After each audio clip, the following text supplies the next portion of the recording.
Well, I think it was important for people from the community to be able to come and to voice, you know, their prayers, and certainly to say, we have apprehensions, we have real fear about the new administration. This empowers people when people can come together in a nonviolent way and say, we are going to resist anything that drives the nation and people towards hate and division.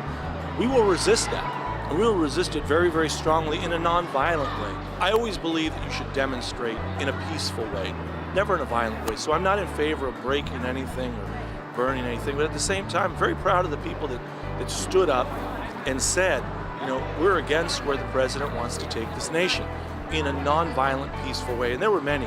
The cutting of the Planned Parenthood funding would be a disaster for women's health.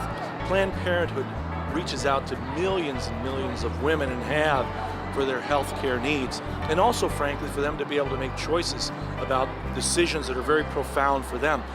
Well, our plans are to resist the things that the president wants to do that would take us backward. We'll resist that. If there are things that he wants to do to take the nation forward, like rebuilding bridges and building roads and making sure that our environment's protected, we'll work with him. We'll work with him on those things. But if he wants to take us back, we will resist him. Well, I don't think there's a better time for our nation to come together, our community to come together here and be praying, for our nation, for our community, for our president, for all the things that are going on. I mean, there's a lot of opportunities both for divisiveness, and there's a lot of opportunities to bring people together. We can be unified in saying that we want a better country, we want a better community. Like every president that I've known him in my lifetime, they are, whoever they are, whether if it was Johnson, whether if it was Nixon, whether if it was Carter, Clinton, Obama, and now Trump, they're my president because they're the president of the United States. I don't always agree with them, and in fact, I've never totally agreed with any president. But as I say, we try to once again use whatever voice that we have. And I know I get to go back to Washington quite often, and maybe more than the normal citizen. But still, at the same time, we let them know how we feel. But we can do it in an adult way. We live in a great community here.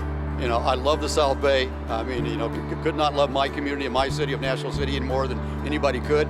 And as I say, we have opportunities to do some awesome things here, I think, in the next few years. And on the local level, regional, state, and national. But we have to be involved to do it, and we have to be adult to do it, and we have to come together to make sure those differences happen.